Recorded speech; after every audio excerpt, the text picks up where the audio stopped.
G'day and welcome to the Grow a Small Business Podcast. I'm your host, Troy Truen. Each week, we speak with an owner who has grown a business with 5 to 30 team members to something bigger. Diving into their numbers and unearthing the pain they've experienced, we explore what they did to overcome each barrier and what they would do differently from day one. Let's get into it. We'll have all the show notes and any resources mentioned in the cast on our website. In 2006, aged 39 and a year after getting married, John jumped from senior corporate life and started his first business, which specialises in document security and management in the small market of Tasmania, Australia. A year later, their first of 3 children arrived, and a year after that, the GFC hit. Losing a new and large government contract, they pivoted quickly to find new customer segments and recovered within 3 months, growing from 2 FTE to 9 when he sold out 10 years later. And at $1 million plus in annual sales, the business continues to grow and be profitable. He admits to underestimating the size of the market locally for their services and would do many things differently. John believes the hardest thing in growing a small business is funding and managing people, and advice he'd give himself on day one is strap yourself in, be ready, build your resistance, look after yourself, stay healthy, expect bumps in the road, and to make mistakes. Welcome everyone. Today I'm interviewing John Groom from Acrodata. Thanks very much for your time today, John. Pleasure, Troy. Let's start with how we know each other. Do you remember how we met and how long? That was a while ago now, wasn't it? Gee, to be a decade or so ago, I certainly recall you coming to a Christmas party that I hosted in North Hobart at one point. You may have left a little bit earlier. You disappeared for some reason that night, but that's a story for another time. I think that was your housewarming, and you're alluding to when I met the mother of my child, Kate. That's exactly right. It wasn't Christmas. It was February or March, I think. Yeah. Yeah, okay. Yeah. But that's going back a few years. You and I have certainly crossed paths in a number of different contexts, including through our networks in business and at various sort of industry events, etc. So we've known each other for quite a few years. Yeah, we have. Yeah. So maybe tell our audience a bit about your business, the name, where it's located, how it makes money, etc. So the first thing I need to point out is that I no longer own Acrodata. So I was the founder of it. I created it, but I exited that business now about sort of 3 years ago or so, 3 or 4 years ago. So I'm sort of speaking really now in hindsight. And I think that's great though for the audience. We've had a couple of people on that have exited. Most are still in their business, but I think it's really good for the audience to hear about people getting out. Yeah. Sure. So Acrodata really was an amalgam, if you like, of a couple of businesses that I'd previously been employed at, one called Iron Mountain in the records and information management space, and another business then known as Discovery, which was in the e-litigation space. And I guess I'd had sort of senior management roles in those two organisations, and I'd taken what I'd learned from those two organisations and sort of combined them into a concept that at the time I think was reasonably unique. The name Acrodata I actually came up with walking very early one morning up on the mountain called Mount Wellington that Hobart is in the shadow of. And, I just came up with the name. I felt it was, acro is a Greek prefix that means peak, top, edge, and I combined it with data, which is what Acrodata was in the business of managing, and came up with the name. So we kicked off in about 2006. Seems like a long time ago, a lifetime ago, but it's been a wonderful journey to grow that business and also to ultimately exit it. So you're in the business there for almost around 11 years, was it? Yeah, tick under that. Yeah, it was more like a decade. So the plan was always to exit in 10 years. I know, the best laid plans, right? That was what I wrote down in my business plan, that I would attempt to exit within a decade, and that's ultimately what happened. I have to say, it didn't play out quite like I'd sort of envisaged in the business plan, but yeah, it's about 10 years I was in the business. Yeah, great. And I'll just go back to a point, Mount Wellington, the beautiful mountain that lords over us here in Hobart. We were both based. Charles Darwin, when he was here in the 19th century, I remember reading, actually walked up from the waterfront here up to the top of the mountain and back all in a day, which is quite a feat, and particularly when his guide got them lost halfway up. So he was quite pissed off with his guide that day. But it's a beautiful spot, and I can understand where you could be dreaming up ideas for businesses and particularly business names. I've done a lot of walking up on Mount Wellington over the years. I often come up with ideas as I'm walking very early in the morning. And for those who've done the Point to Pinnacle, a famous half marathon here in Hobart, which commences down at water at sea level and finishes on the peak of the mountain, they know all about Mount Wellington. It's a great spot. We're very fortunate here in Hobart. Yeah, that's one of the toughest half marathons in the world, isn't it? Because it's just an incline all the way, pretty much. 21 kilometres, all uphill. Wow. So tell us about Acrodata, kind of how it makes money, what's the business model there? So the business, and I was there only a couple of weeks ago, I went out to see the guys and to do a tour of the facility out at Mornington here in Hobart. And the business has changed very little from the business that we set up over a decade ago. What it does is introduce digital workflow into businesses. It's a small market here in Hobart, and so it does sort of involve a lot of government customers here in Hobart, and also quasi-government. I talk about councils and other government utilities, if you like. So, and then a number of private sector customers as well. But essentially, it's about the conversion of paper to digital and the introduction of digital workflow to improve efficiencies and productivities in businesses, as I say, in government or in the private sector. So it involves giving advice around digital workflow. So there's a consulting arm to the business, and then often that advice then leads to the conversion of paper to digital, for example, and the storage of that data and providing sort of efficient access to that data, and also protecting a business's critical data, so backing it up and as I say, freeing up space in the business and also making it more efficient to access that information. Yeah, and cybersecurity is becoming much more important these days as well. So for organisations to protect their data is becoming critical. Yeah. How old were you when you started Acrodata then in 2006? What kind of age?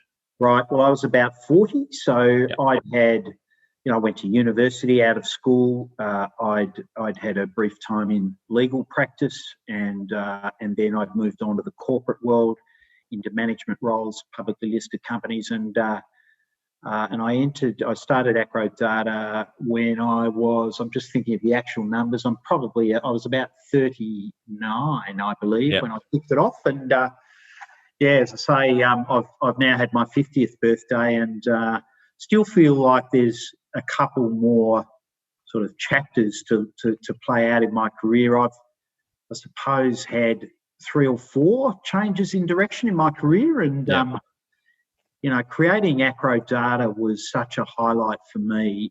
It was probably the hardest thing I've done in many ways, probably outside of being a parent, probably the most difficult journey that I've undertaken, certainly in a career sense, and but also the most rewarding. So incredible journey. Yeah, great. And how did you go transitioning from a corporate career? I mean, was Acrodata your first business? Yeah, it was. Yeah, so I always knew. I mean, it's a bit like building a house. I probably feel like one day I want to build a house. It's sort of a bit of a life goal of mine. I also have a number of other things I've wanted to achieve, including running a marathon. I was pleased to be able to do that about 5 years ago. I ran the New York Marathon, which was an amazing experience. So owning a business was something I always wanted to do. I think, my sense is you either sort of want to do that or you don't. I'm not sure everyone necessarily wants to have that sense of responsibility, that burden that comes with creating something and employing people and being responsible for their livelihood. That doesn't suit everyone. I think you necessarily, by personality, you need to be a risk taker, and I felt that for me, that would, be something that I would thrive on doing. So it was my first business. It was something that I always knew that I would do at some point, and I probably still feel as though there's another business or two left in me. But yeah, only the one at this point. Well, that's good though, because that's one under your belt. You've obviously going to talk today about lessons learned and wins and successes as well. But it's the best way to succeed in business is to get into it and have that experience, and particularly to have a few failures. I've certainly had some businesses not go well or fall over, and that held me in better stead for the next one. Yeah, couldn't agree more. And look, as much as I'm someone who's a fan of reading the books, and I've got a bookshelf full of all the business books, and I certainly listen to a lot of audio books as well, self-help and business books, etc. And that's all well and good, but I think until, again, it's a bit like being a parent, until you actually do it, there isn't necessarily a roadmap that will suit you 100%, and you've just kind of got to experience it to really learn the school of life, as they say. Absolutely. And before we move on to talking some numbers to illustrate the kind of growth, let's just touch on that for a second, because you and Anna have 3 beautiful kids. How did you go running a business and having a young family growing up fairly fast? Yeah, so I turned my mind back to 2005. Anna and I got married. We kicked the business off in 2006, and we'd only just relocated from Sydney back to our hometown of Hobart, and then Lucy arrived about another year or so later. And then the year after that, the GFC really bit, didn't it? No, GFC was an incredibly challenging time too. So there had been a huge amount of change in our lives. To be honest, Troy, with the benefit of hindsight, I think it was too much change. I think that burden was incredibly difficult, not just for me, but for Anna. And then our little family as it evolved over those coming years. It was a bit much in hindsight, and I think it built some resilience that I'm benefiting from now. But at the time, it was extremely tough. Yeah, that sounds like a really challenging 3 or 4 years there, mate. And it was, and as you say, GFC arrived sort of 2008, and I'll never forget late 2008. We'd been operating for a couple of years. We'd started to have a few wins. We won our first significant government tender towards the end of 2008. It was a sort of 6-figure tender. I'd really geared up. We were ready to start delivering on that project in early 2009. I got a call on Christmas Eve, it was. I'll never forget. I was actually out to lunch, sort of celebrating the year and everything we'd achieved, and I received a phone call to say that the tender had been pulled.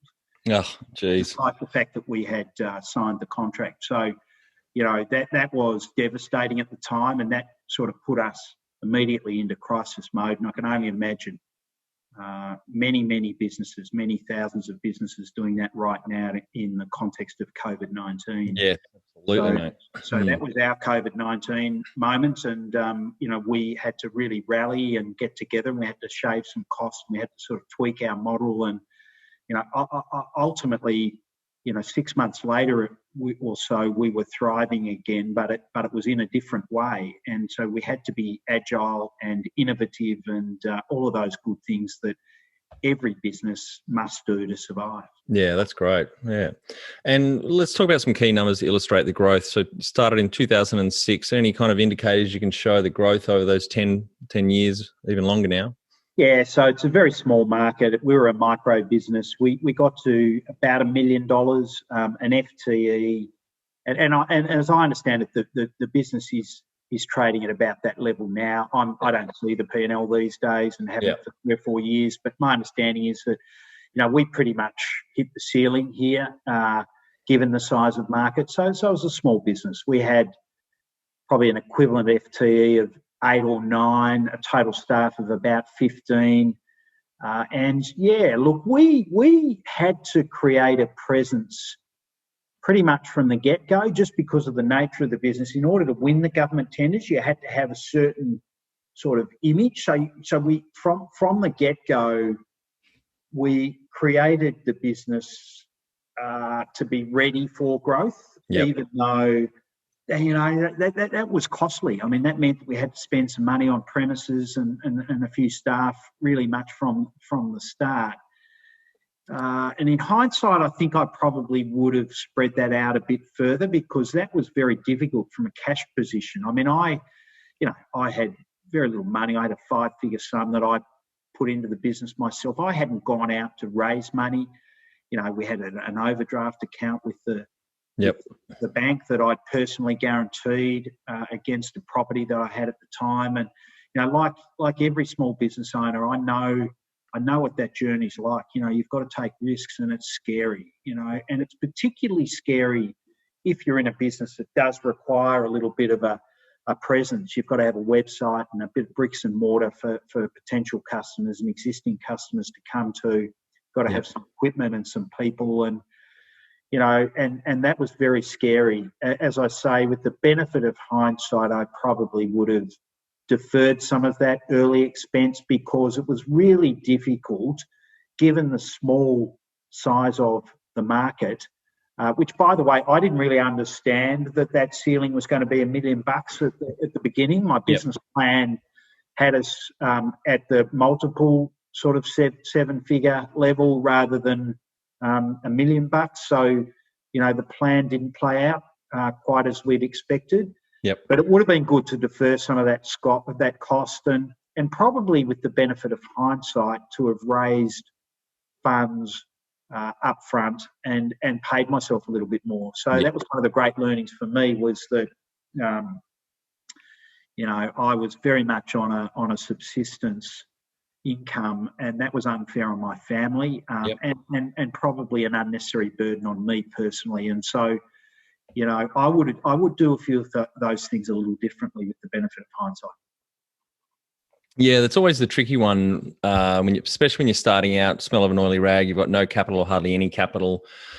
What does the founder or the founders pay themselves? That is always a tricky question. There's lots of advice out there. People say you should be paying yourself first, i.e. a market wage, because it can really put pressure on yourself to fund the business properly from the outset and make sure that you've got a viable business really from day one, that what you're doing, you should be doing. So there's a whole lot in there that I could certainly talk to from my experiences as well.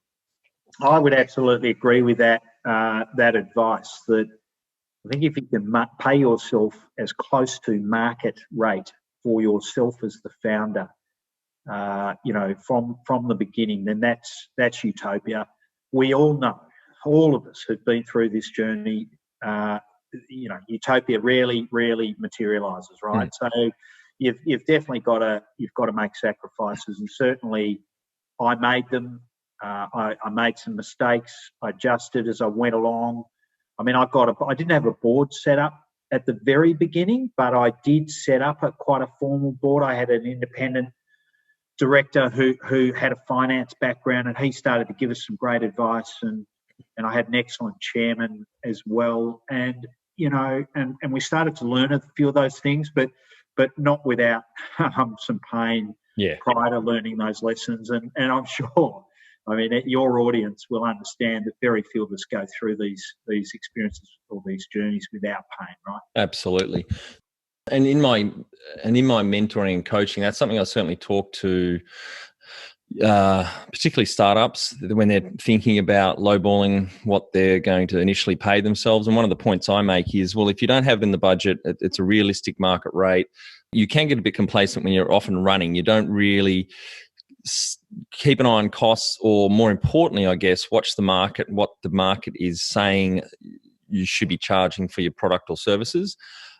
So you could just be going along the path of, well, I'm going to be the cheapest in the market, and that may not be the best position to be for various reasons, but particularly when the economics of running the business, because if you're not charging enough where you can draw a market wage yourself, if you don't put that pressure on yourself and on your forecasting and your budget, it can stop you from really asking those hard questions. Well, where am I going to get this money from so I can pay myself market wages?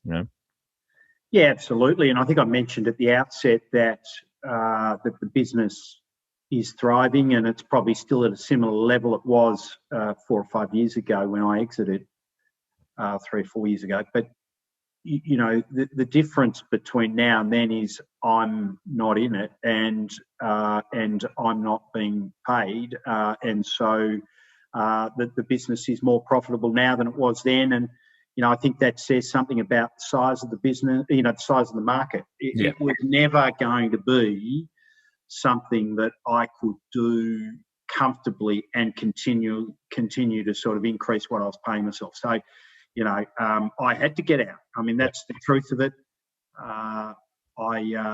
There was no massive windfall gain at exit for me. It was more a case of, well, this isn't necessarily going to be the payback that I had, somewhat naively when I'd sat down to do the plan a good decade prior, was going to sort of see. So, yeah. And I guess on that plan, did you get anyone to look over it and give you any feedback on it? Any advisors try and punch holes in it? Yeah, I mean, I had some close trusted advisors around me. I probably felt then that that I probably had the answers, that I probably didn't necessarily need to rely on much external advice. And with hindsight, again, looking back, that was really naive. Yeah, well, I certainly did that early in my business career on a couple of businesses. We're all, young guys full of confidence. Not really. There's a great book I read a chapter on. One of Stephen Covey's children is one of the co-authors, and there's a great chapter in there about ego and checking your ego at the door. And it just knocked me for six when I read that chapter about these young guys getting all these advisors in a room and literally in the car in their old Volkswagen driving home in Silicon Valley, just ignoring all the advice that these wise mentors that they'd set aside an evening to give these young bucks some advice, and their arrogance and hubris just crept in and they disregarded it all. And obviously it didn't go so well. And he writes about it in the book, saying that was a really important moment where they should have been listening to their advisors and checked their ego in. Absolutely. And look, it's a fine line, isn't it? You need some self-belief. You need to, as I mentioned earlier, need to be a risk taker. You need to have some self-belief and some confidence that you can achieve your goals. And there's a fine line between that, as you put it, hubris. And there's no doubt that I erred on the side of having too much self-belief and a bit of a, this is all going to be fine because I've got all this great experience, including sort of a legal background and so forth, that was going to equip me in business to tick all the boxes. And the reality was very different. I admire, and I think for those of your audience who haven't actually kicked off a business yet, it's really difficult to impart on others who haven't been in business what that journey's like. And you've kind of got to do it, as I said earlier. And I've learned so many lessons from business. I've learned lessons in many other areas of my life as well. I continue to learn every day. And certainly in my business experience, if I had my time over, there would be quite a few things I would do differently. I'm not embarrassed to say that, to admit it.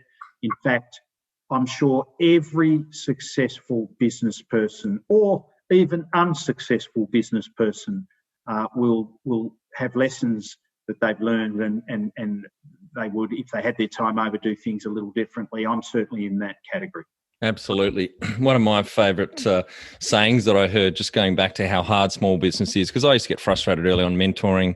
I started mentoring pro bono probably 15 years ago, really just to iron out this myth or the fallacy of how easy it is working for yourself. But I remember hearing of a venture capitalist in London. Have you heard of the 4x2 rule? Yeah. He spoke of this. It's so people pitching to get his money to invest in their businesses, he would recall the 4x2 rule to them, which is it's going to take 4 times as long and cost twice as much, or take twice as long and cost 4 times as much. The difference is you get to choose which one. And it's just so true that people think it's easy. And as you and I both know very well, it's a joyfully challenging experience, but not for the faint-hearted. Definitely not for the faint-hearted, but just unbelievably rewarding when you have those little wins along the way. incredibly satisfying. And to create something from scratch, I mean, I take my hat off to anyone that's done it because, we all know how hard that is to come up with just a name to hone your product and and map out how you're going to take that product to market. Involves so many hours of hard work and just incredible sort of strategy and thinking time. So, I mean, I take my hat off to anyone that's done it. It's never easy. I mean, look, in my experience, I think that there's certainly those who get lucky in business. There are those whose timing is just absolutely spot on and they just happen upon something and get a windfall gain.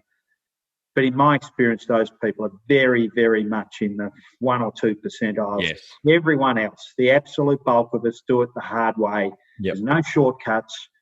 Don't expect it to be easy. Rely on those around you. Do it more than I did because I learnt that lesson, that I think, there's always good people around that are prepared to help. And, I would encourage everyone to take those opportunities up. Yeah. Before we move on to success and funding, just want to round out. So when you started in 2006, what was the FTE? It was yourself and how many others? So I took on one employee in 2006. I had an FTE that worked for me, and pleasingly, she's still with the business. I think she's semi-retired now, so she's easing out. But that's great testament. Yeah. Yeah. Look, that was. I mean, for me, the people and the journey, with the staff and building a culture. They're the things that I really loved about being in business was, building that loyalty with your staff, being loyal to them and then seeing that loyalty returned.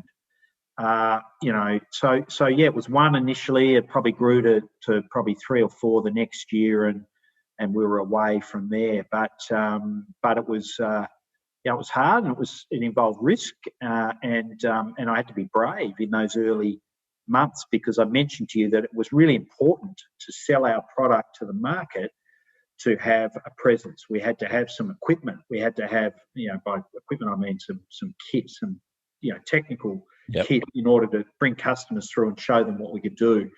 We had to have some premises. So I signed a lease. It's the first thing I did, and I sat down. It was a Friday night. The office was completely empty, and I'd taken on space that was far more than what I needed initially, because I needed to build that image and that presence. And again, in hindsight, I would have done this a bit more incrementally. But in my naivety, I took on this lease, and I sat on the office floor in what I had determined would be my office moving forward. And I closed the door, and behind the door was a mirror. And so I'm sitting on the floor in this office, staring into this mirror, and I could see myself, and I'll never forget it. And I thought, and I'm not going to swear on your podcast. No, it's okay to swear. I swear all the time, mate. Yeah. So I said, "What the fuck have you done, John?" Myself. It was a Friday night, and it was it involved being a bit brave and taking some risks. There's no doubt about it. What a poignant moment. The mirror just happened to be there. Yeah, exactly. Well, let's talk about success. When was the moment let me try that again. When was the moment you felt like you had succeeded? Look, I don't know that I ever felt that. I mean, that's a really candid answer for you, Troy. I think most business people will understand this. It's never quite enough. Yeah. I certainly, as I say, I'm not retired. I'm now in another role and I'm working hard. So there was no financial windfall. It gave me a living. It certainly gave my staff a living for a decade or so. The business is thriving. It continues. I'm very proud of it. Success. How do you define success? For me, I don't know I ever reached that mindset in my own mind. I felt that it was a learning experience. I felt, as I said, I can feel pride in what I created, the fact that it continues, and I'd encourage people to go to acrodata.com.au and have a look. And you know, wow, how do I answer it? I don't feel there was a moment in time where I felt success. Now that said, I mentioned earlier that we did celebrate some small wins along the way, and that's more how I would see it. That we did have our little moments of celebration as we went along the way. And I mean, I recall a moment. I mean, I had to knock on doors, as every business owner does at the beginning. You speak to the bank, you speak to prospective and customers, you're talking to investors. You have to knock on doors. And I knocked on a door. It was a local government utility, so not a government department, but a state-owned corporation. And I knocked on their door and I had a chat to them about the business and what we were doing. And we received an order about a week later for some tens of thousands of dollars of work, which at the time, I thought, wow, that was pretty easy, and and it happened quickly. So I sort of immediately was filled with a bit of confidence and optimism about what was going to happen, and that was pre-GFC. And then, of course, GFC, and we've already talked about that. Things fell off a cliff. So we had certainly plenty of moments through the journey where we had wins. Can I look back on that whole experience and say, well, I ticked all the boxes and it feels like a massive success here? The truthful answer, Troy, is no, I didn't ever feel that, and I don't feel it now. And the plan as I compiled it, a decade or so earlier, I didn't realise. And so for me, that ultimate success was never really quite achieved. Yep. Well, that kind of leads on to the next question. What does success look like to you then? Yeah, my view on that, having come out the back end of Acrodata and with the benefit of hindsight, is probably a little different now than what it was at the beginning of that journey. I mean, for me now, I've got 3 children. They're healthy. They're happy. We live in the best part of, I think, the best place you could live on the planet, bar none. Totally agree. Don't tell too many people. And we're in a privileged, first world country, and I'm surrounded by family and friends, and I feel so grateful. And I feel very, very grateful for my lot in life. That is the overwhelming sense that I have. And that's really, I guess, my priority now. Was that my priority 10 years ago? Well, as I said to you, I just got married. I hadn't quite had my first child. My lens then was very different. It was really about probably a little bit more materialistic. It was about sort of some dollars and probably growing assets and stuff like that. And so, my perspective has changed enormously. And the journey of business ownership has helped shape that perspective. Yeah, I was going to ask that. Yeah, and has changed my lens, if you like. And certainly has for me too. Yeah. Yeah, absolutely. I think parenthood, for those of us who are lucky enough to achieve it or experience it, does change your perspective. You can't be a parent and not have a different outlook, because all of a sudden it's not only about you. Yes. And, I think your priorities change really quickly. So success these days, I'm grateful to have a great job now that I'm, genuinely committed to, that is incredibly rewarding. I'm part of an organisation that I feel it's a privilege to be a part of. And so for me now, success is my family being healthy and happy, me being sort of content and ideally in a job, and living life, I suppose, focused more on the things that really matter. And I think that is about health and happiness more than business success. Now, that said, I mean, it's easier to say these things when I'm not currently responsible for a business. But when I was, I lived and breathed it, and I was all consumed. Yeah. I was totally involved in that business and completely focused on it. And I think you have to be. I think you can't do a business in a half-hearted way. I think if you are half-hearted, you'll be found out very quickly. And so for me, that was a massive commitment.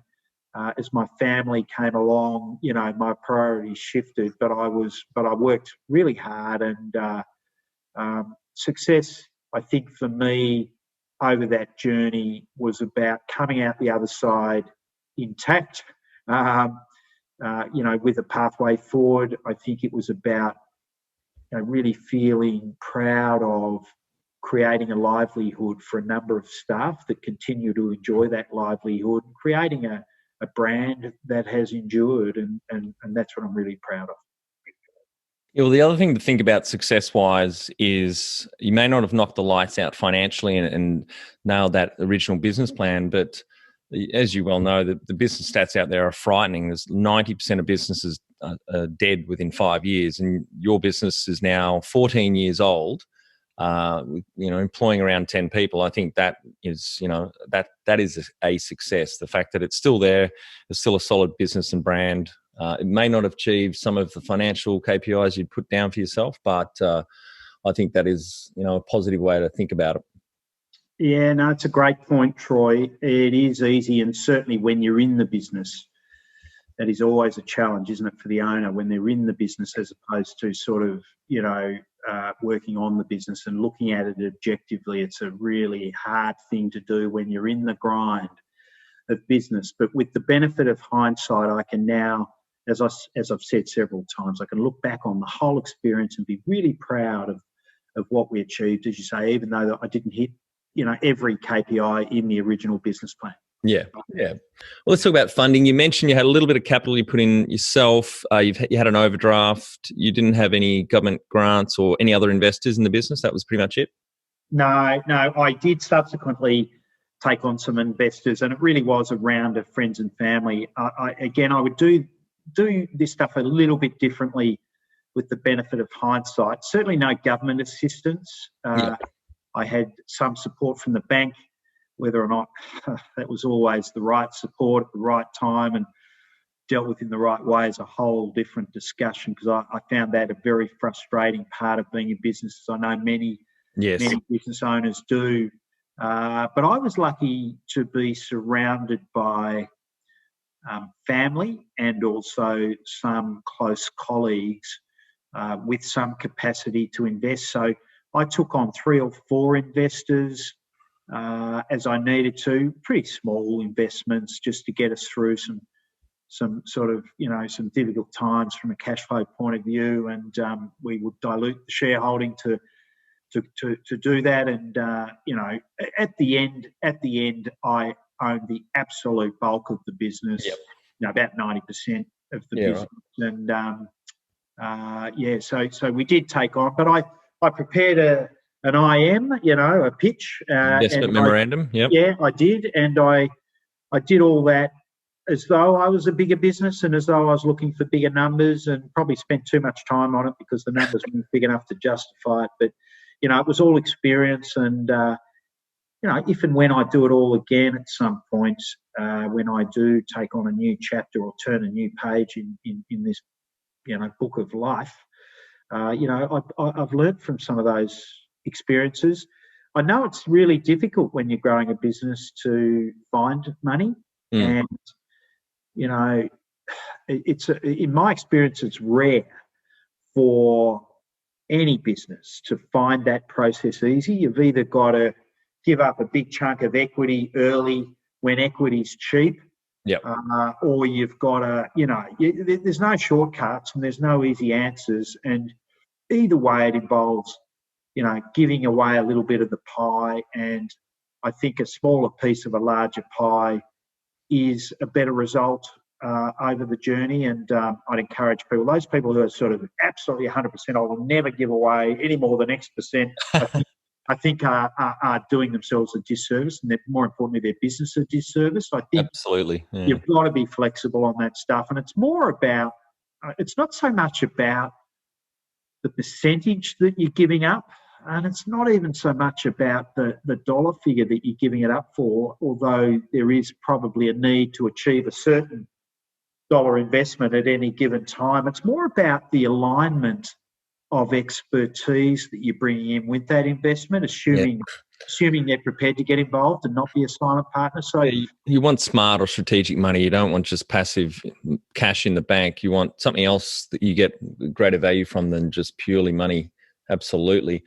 Just going back to that being equity precious, I certainly was early on in my career, and I remember a great Chinese proverb which was, "It's better to have the tail of an elephant than the body of an ant." 100%, 100%.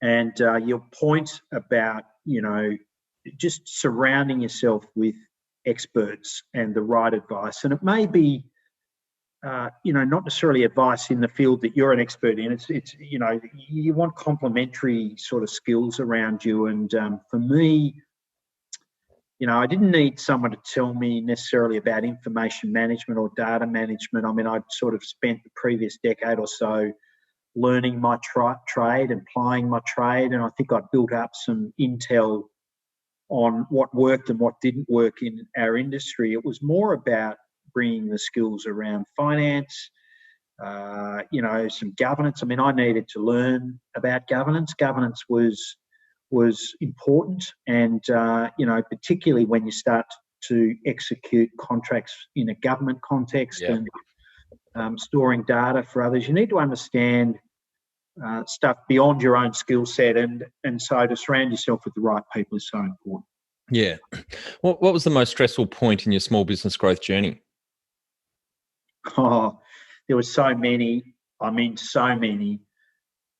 Anyone who's been on this journey of creating a business from scratch and then seeing it move through the various stages to maturity will have had any number of stressful moments. What was the most stressful moment? I don't know that I can really narrow it down to one. Certainly that moment, GFC, just as the GFC broke, when the government here in Tasmania announced that all government spending stopped. I mean, it's really interesting. Right now, April 2020, we're in the middle of COVID-19, and it's extraordinary the response of governments around the world in comparison 10 years later. It's a completely different approach. Yes. It's now, how do we stimulate? How do we assist? How do we feed cash into the system? How do we free up credit? So there's all sorts of opportunities right now in the current climate that I didn't necessarily see immediately when that GFC hit, because the messaging was completely the opposite. It was, the government said, all spending will now cease. Bang. Wow. And then they started slowly rolling out some monetary policy that we later benefited from. The Building the Education Revolution was about injecting sort of cash into the system, and we hadn't been servicing architects or the architectural industry to that point, but we saw an opportunity there and adjusted our playbook to take advantage of that, and it became quite lucrative about 6 months after that sort of immediate GFC kind of moment hit. So, the GFC was certainly a difficult time, but there were many other times. I couldn't narrow it down. There was dozens of them, literally dozens of them during that journey. Yep. And what areas do you feel in business you have to work on the most to add the greatest value? Yeah, I mean, entering business for the first time is a pretty overwhelming sort of experience for any new business owner. For me, I think the chink in my armour at that startup stage was finance. Yep. And I'd been a general manager. I'd had senior management roles where I'd sort of overseen a P&L. So I could certainly read a P&L. I understood, gross margin. So I had a pretty good handle on sort of monitoring productivity of my staff. So we built some pretty smart software early on, some systems to monitor sort of productivity, so that we had our pricing pretty right. And my understanding is they're still using that software, and the pricing hasn't changed a lot. So I think we got that, some of that marketing stuff pretty right. I think the pricing, as I said, but it's the finance side of it. It's really understanding cash flow. I know it's flogged to death, this issue, in all the books. Everyone says, cash flow, it's all about cash. You've got to understand your incomings and your outgoings. And I cannot emphasise that enough. It's impossible to overstate the importance of understanding the implications of cash flow on, the viability of your business at any given time. And, that's the bit. So it was the discussions with the bank. It was understanding what funding I needed and how to project cash flow. That's the bit that I sort of really had to get myself up to speed on quickly. Yep. And to be frank with you, I took too long on that. I was more focused on being, providing a really good product to our customers. I think one thing we did do extremely well was build great customer service and a great dynamic with our customers, and we provided really good value. And I think the pricing was about right. We were profitable. I mean, there's no doubt about that. But it was sort of, that's a very different discussion to the issue of cash flow, as you know. So, for me, it was about really understanding cash and the funding side, which, with the benefit of hindsight, I would do in a more sophisticated way. I would have done a round of funding to, and now, with the benefit of that whole experience, with the network I've built up, including with people like you, Troy, great people around me that I now know that I can talk to get some really good advice. I mean, I know what I would do now is set that funding up from the beginning in a different way, in a more sophisticated way, and I would map out the cash flow in a far more sort of, as I say, sophisticated way. Yeah. Well, the next question may be around the same topic. What have you enjoyed the least about managing the fast growth? Was it the cash flow, or was it something else? There's no doubt there's elements of business ownership. I think it's just the constant burden of having a number of people, whether it's 5 or whether it's 30, a number of people that are entirely responsible for you, and it's that constant nagging, sense of ownership, which you just can't escape, and you take it home with you. It's really difficult to escape that. I also found, to be frank with you, in a smaller regional market like ours here in Hobart, in the state of Tasmania, I found it quite challenging dealing with banks, for example, or the bank. I used one bank, and dealing with the bank, and no doubt, you're invariably talking to a faceless person who's from somewhere else. Yep. Who doesn't really get the local landscape and doesn't understand the cultural nuances of what you're going through. And it's the challenges of dealing with those people who can't be empathetic with your sort of particular set of circumstances. And, that's not a criticism of them. We've all got our lens. But it is frustrating when you can't, it's impossible to share that journey and impart your own experience and lens on others. It's a lonely role when you're the sole owner. I think, again, one of my learnings would be that I would probably go into it with a partner.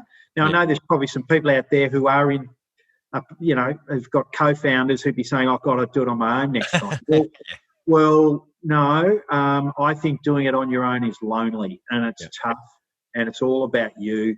Yeah. And I think, if I was to do it again, I'd find someone, not necessarily a best mate, certainly not a spouse or someone you know well. You'd find someone who complements you from a skills and expertise point of view. Mm. So you don't need to necessarily like them. You've got to be able to work with them. Yep. And you've got to be complementary. So what is it that you think you lack that someone else brings to the table? And And I think as long as they're prepared to work hard, like, a work ethic, as long as they're honest, and as long as you can work with them, I think they're the keys. And so with the benefit of hindsight, I'd probably take on an equity partner from the get-go. And this next question might be hard to narrow down as well, but the biggest mindset shift for you in your small business growth journey? I mean, really, I was naive. I thought this was going to be a bit of a doddle, to be frank with you. I felt I had enough smarts. I had, what I thought was enough cash. I had most things lined up. I'd spent a number of months planning it out. I had a 70-odd page document, which, by the way, again, with the benefit of hindsight, less is more. So keep your plan. Oh, yes. Simple.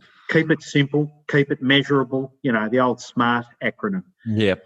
And I wanted to sort of produce this almost a marketing document. Well, it's not what the bank wants to see. It's not what investors want to see. They, certainly not the right investors. So I guess my mindset shifted through that journey of business ownership, probably in terms of my respect for other business owners. I mean, I was naive in that I felt that it was going to be a lot easier than it ended up being. And so my respect for anyone that's prepared to do it, certainly those that have done it, has only grown exponentially. And I say hats off to every one of you. That's a really good insight, actually. No one's mentioned that before, but that's very true. What's the number one habit you think a small business owner needs to develop and maintain? I think one of the habits that, I got better at, I certainly haven't completely honed, but it is something that drives me most days. And I think it's a really, really important thing to focus on. It doesn't matter how simple the task is, but whatever you're doing in your business, whenever you undertake a task, it might be just drafting a report, it might be printing an envelope, whatever that task is, have a mindset of, well, next time I want to make this a little bit easier. Yeah. How can I make this more efficient next time? So if you're doing a report for the board, just automate it somehow.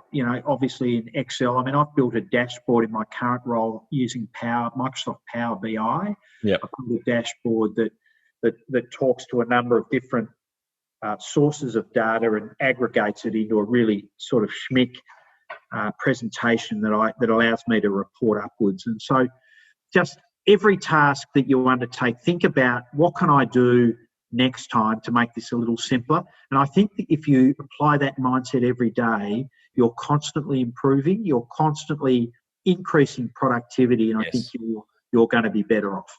Absolutely, yeah. Do you love talking small business growth with other owners? We have a vibrant online community from many industries around the world. Plus, we regularly add new tools and resources for community members and host 2 webinars a month to help you grow your small business. growsmallbusiness.com.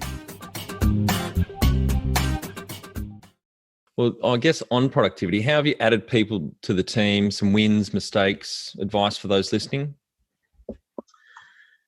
Yeah, again, I learned some difficult lessons in this regard. I'm sure every business owner will have. I made some mistakes in terms of a couple of appointments. I think I was a bit of a soft target in those early months. A couple of people who I'd had previous dealings with in previous roles had kind of reached out to me because they'd heard I'd set this business up and they were looking for something. And I had a couple of people move from interstate, and one appointment in particular, and I'm sure some of these people might listen to this, Troy. They'll be assuming that I'm talking about them, but look, the truth of it is I had some wonderful appointments, but there was one in particular that really let me down. And so I think you've got to remove, personal relationships from your decision making. Absolutely. Don't assume that someone you've had a previous relationship with, who's on the look out for something that it will succeed if they come across the new entity that you've created or the business you've had for a while and you're growing. I would say, focus on character when you're appointing people. Don't necessarily look at the way the CV's written, the skills on the CV. I mean, I just reckon CVs are overrated. I really do. I think it's more about the character. It's more about the combination of you and them in the particular environment that you're looking to create. And so character, I think, is more important than technical skills. Technical skills can be taught. Character, no. I believe, traits like integrity, you either have or you don't. I firmly believe that. And so don't make appointments based on emotion or personal relations. Yes. Remove yourself from those dynamics, if you like, and make the right decision for your business. And having a board around you or even some mentors that you catch up with on a frequent basis, they will often ask those hard questions. Are you too close to this person? Have you actually done your due diligence? Or maybe you should step out of the process and we have someone else in there, on that recruitment. Yeah, absolutely. I mean, Troy, you and I have had a number of conversations over the years, and I've been very grateful for the dialogue we've had, and it's been extremely helpful to me, as you know, from time to time. And, I would count you and a number of others as people that I've relied on for advice. There is no doubt that, you don't always see the forest for the trees. Yeah, I love that saying. Yeah. When you're in business, and it's easy to have your judgment clouded. I've certainly allowed that to happen on occasion. And you really do have to find a close net of trusted advisors, whether that's on a formal commercial basis or whether that's less formal, whether it's in a board context or just a networking and mentor context. Is really a matter for you. But having good, close, trusted advisors is an absolute essential in succeeding in business. Yeah, totally agree. Well, let's still talk about people. How did you build and sustain a kick-ass culture to help with the growth? My approach to culture is very much that, culture is a critical component of business success. Creating the right culture is something that I believe begins the moment you open the doors. And it's something that you as the founder must lead. And so you've got to demonstrate through your actions, not your words, that you intend to work hard, that you intend to do the right things, that you intend to, apply a strict set of parameters to how you operate in every element of the business. And, for me, when I established Acrodata, I was really determined to create a fun culture, a decent culture, a decent, tolerant and non-judgmental culture, where we tolerated difference, but also a culture that delivered excellent customer service at a profit, right? Don't apologise for making a profit. In fact, the risk of stating the obvious. I mean, you have to make a profit. And so you've got to instill that in your people from the get-go, because not all of them will understand that. People who haven't been in business, if you've just been employed by someone and you've only ever been a wage or a salary earner, you don't get that. Yeah. That profit is a deal breaker. Without it, you don't exist. None of us have a livelihood. And so profit is a non-negotiable, but so is customer service, and so is being a decent, fun environment. So celebrate the wins. Don't apologise for having drinks on a Friday. No. I know that's a bit old school, but for me, I wowould grab the guys on a Friday. By girls and guys. I would grab them on a Friday. I'd drag them, or we'd have a drink in the office, and I'd say, mate, you really should come. Just come for an hour. And there was some really shy, technical types who weren't the type to go to the pub on a Friday, but we did it. And that was important for us. As we grew, it became more complex, and you adjust your playbook to cater to the different dynamic. But we always celebrated Christmas. We always celebrated our little wins along the way. We had fun. We laughed. We also cried a bit. We cried a bit. We worked bloody hard, right? I mean, all-nighters. I promise you, 8 or 10 of us in the office all night, right? You're not leaving until we get this done. We're going to smash this out. And by the way, you'll enjoy this. Bear with me. Trust me. Let's do this together. And I will be there with them, and we do it together. And that creates a buzz and a culture that you can't put a value on. And I hope lives on today at Acrodata. I know it's different these days because not every business, and certainly as you grow, when you open up new offices in different regions and whatever, it's not possible to all do this stuff together all the time. But I think there's a way of doing this stuff even in a virtual world. And, I don't know there's any excuse really in business to not focus on culture. I think you've got to build the right culture. I think it's critical to success. Yeah, absolutely. Let's talk about professional development. How much did you invest in yourself, like books, courses, training, conferences, events? I do recall, I think it would have been early 2012 when I'd moved to Hobart. We caught up at Jam Jar, our local cafe at the time, I remember. And we were having one of these chats and talking about books we're reading, business books, etc. And you literally said to me, hang on, I'll be back in a minute. I've got this great book in my office. You ducked over the road, got the book, and I've loved that book. It's called The No Arsehole Rule.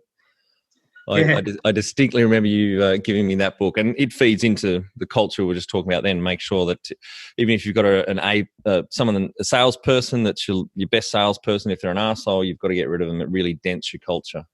Couldn't agree more. I still believe that firmly. You've got a great memory, by the way, because I vaguely recall it, but I think I've still got the book.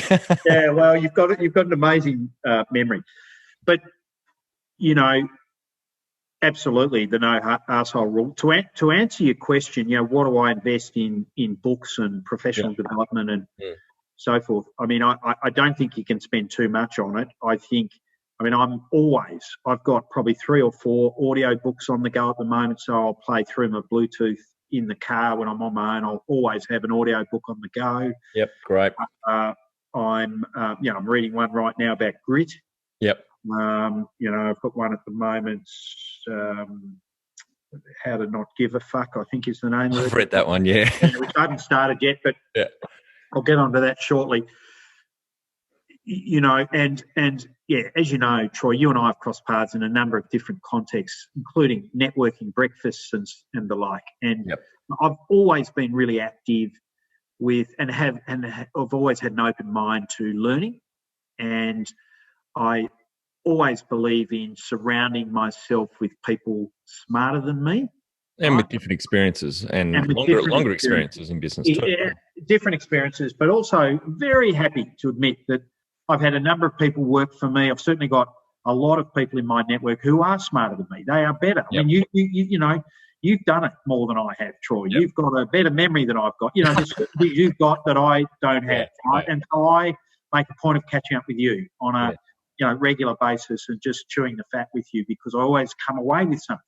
I've always found that when I catch up with, if it's just peer mentoring, catching up for a beer, our annual bushwalk I go on with Rambo and Mauser and Bowie and a few other mates that a couple of years ago we were walking deep in the bush here in Tasmania, and it just dawned on me that all 8 of us are not only parents, but we're all business owners as well, and we just kind of seem to gravitate together.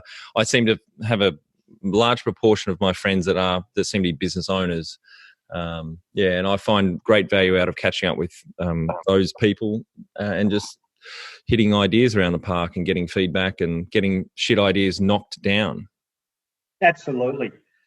And I would encourage anyone in business, certainly someone about to commence that journey of being in business, to just arm themselves with every sort of morsel of information they can. Yep. Learn from others. Surround yourself with good people. consume books, digest books. And yeah, I mean, as far as sort of formal professional development, I mean, at the beginning of my business journey, I think it was about 2008, I did the Institute of Company Directors course here in Australia, which is a wonderful course that teaches you not just about, how to have a seat at the board table. It teaches you things like boardroom dynamics and understanding different personality types. It touches on things like understanding the balance sheet and so forth, all of which is very helpful in business. Not a cheap course, but a great investment. And I've done many things like that over the last not just decade, but 20 years, where I've just tried to increase my knowledge. So I've always had an open mind to that, and I'd encourage others to do the same. Great. And before we move into the final 5 questions, because you're one of the few that we've spoken with that have actually exited, you've got any other points you want to make to the audience that they can perhaps reflect on or learn from about your experience around exiting? With the benefit of hindsight, I wish I could come up with a whole list of sort of positive dot points in response to that question, Troy. The truth of it is, it's hard work. It's a grind. Some of us get through it, come out the other side, and can look back in a positive way. Some of us don't. I've learned a lot through the journey. I think I'd be better off next time. I'm sure that's true of all of us, that each time you go through an experience, whatever it is, you hopefully learn a bit, take a bit more from that experience that equips you in a better way next time. Yep. Work hard, surround yourself with good people, have some fun, laugh at yourself occasionally. None of it's life and death. But don't expect a doddle, as I did.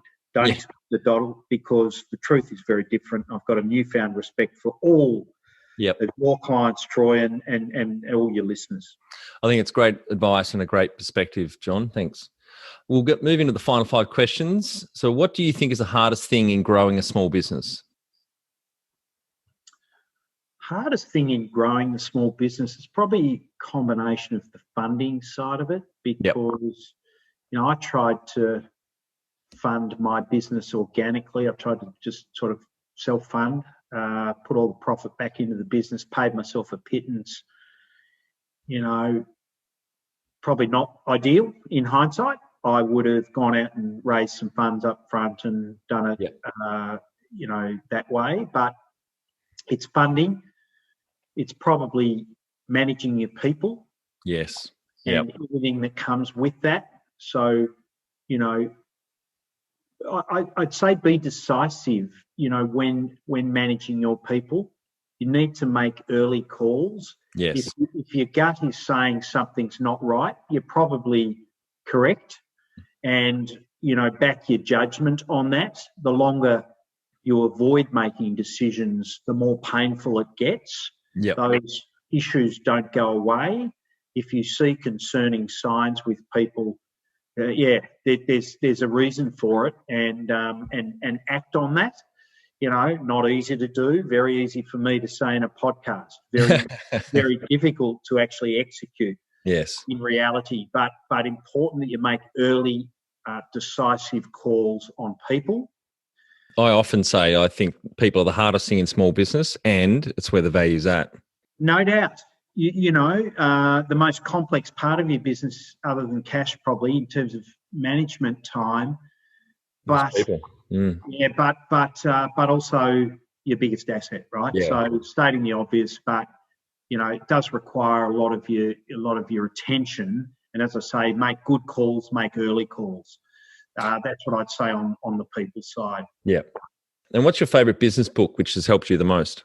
I've read a lot of books. I'm one of these people, Troy. Unlike you have a memory like an elephant, but I don't remember names of movies, and I often don't remember names of books. It's bizarre. So I'll digest a book, I'll immerse myself in it, but I'll remember the lessons and the messages, but not necessarily the name of the author or the title of the book. So I'm sure there's others out there that can identify with that. I mean, I'll watch a movie on a plane, for example, and I won't be able to tell you the following week the name of the movie.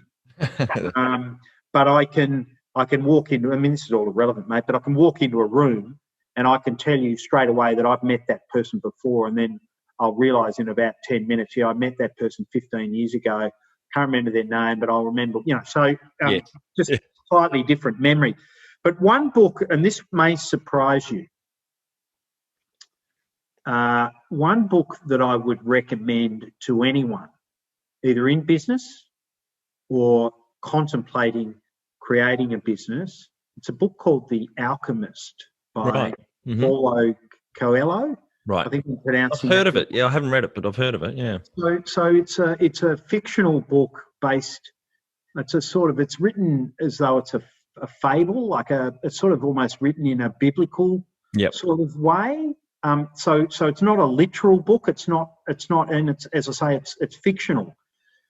But it's all about, it's an amazing book that I've read 3 or 4 times. In fact, I should read it. I only thought about it the other day. I've got it in my library on my audio book collection, and I was only thinking the other day I might fire it up again, because every time I read that book, I pick up a new thought.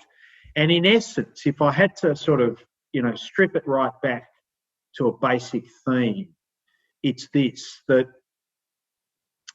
and there is a quote in the book, and I'm sure you could Google it.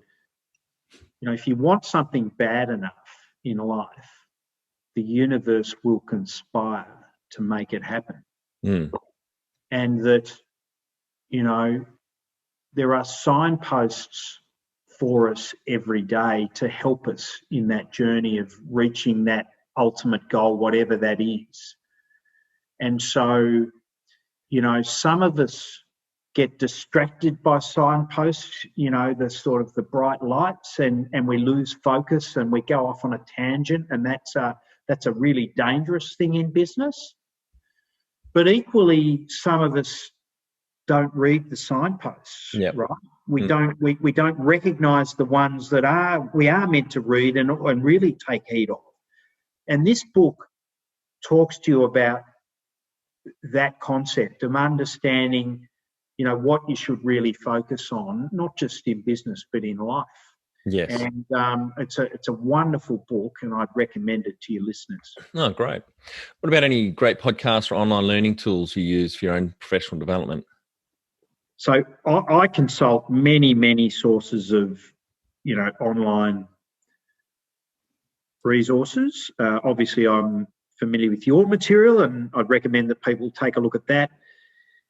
And there's many others. I mean, there's too many really for me to name them. I mean, as I say, I'm an avid reader. I mean, I've always got 3 or 4 different books on the go. I mean, I rarely read fictional stuff. I've just mentioned The Alchemist as an exception. I did read a book recently by Heather Rose, who's an acclaimed Tasmanian author. The name of the book is Bruni, and I'd recommend that as a wonderful novel if you wanted to understand anything about the world that I live in. Culturally, it's a great book, but fictional, and it's more about sort of, as I say, culture and politics and stuff than it is about business. But many online sources of information. Probably too many to name, mate. To be really honest with you, I mean, whenever I'm on a plane, I'm listening to an audio book, I'm streaming a movie, I'm listening to a podcast, including How to Grow a Small Business. Great. And many others. I also read the press, the current affairs. I'm someone that's always absorbing. Yeah, great. What about one tool you'd recommend to help grow a small business? So, look, as I think I alluded to earlier, we built some software, some proprietary software that took care of a lot of our sort of back office productivity and analysis, etc. That was extremely powerful. I know not everyone necessarily has that ability or capacity. I mean, cash flow, we certainly built some sort of reasonably sophisticated, reports. And, Excel, I found it was something I used every day, no doubt about it. we had a sales pipeline tool. I mean, I purchased Salesforce. Right. Yep. And, I think that monitoring of sales and being able to report on your current pipeline at any given time is really important. And, Salesforce we used initially, and then I built something that replicated it, proprietary, that the business is still using. So, certainly I think understanding sales. Absolutely. So important. Greatest product in the world. But if you're not selling, and that's why you should be paying your salesperson, they should be earning more than you. Yep. And they should be the highest paid in your business, because it's all about sales. And there's also a great case study out there, which is the Beta versus VHS. You would have read about that. Beta was a far superior product, and VHS is the old video days. VHS was better marketed. Beta was a closed system. So it's all about sales and marketing. You may have the best product in the world, the Beta, but if you don't get it out there to the world where people can buy it and hear about it, it's just going to sit on the shelf. Yeah. And the other comment I'd make to that, Troy, couldn't agree more. The other comment I would make to that is that we are all selling all the time. I'm selling right now to you. You're selling to me. We all sell every day. And don't be afraid of that word, sales. Yes. Right? We are all salespeople, and don't be afraid. Not only don't be afraid of it, be proud of it and own it, right? Because as a business owner, you are selling all the time. Yeah. All right. The final and my favourite question: what would you tell yourself on day one of starting a small business? With the benefit of hindsight, strap yourself in. Yep. Be ready. Great. That's really build good. Your resilience. Look after yourself. Right, stay healthy. Yep. Expect bumps in the road. Expect it. So don't try and avoid it. Right. Expect mistakes, and again, don't be afraid of that word mistake. We've all made them. We will all make them again. That's human nature, right? So don't be afraid of making mistakes. I've made plenty. We learn from our mistakes. As long as you're growing, and as long as you're improving, then that's all you can hope to do, and hopefully the destination makes the really, really hard work and the sacrifice all worth it. All worth it. Yeah, great.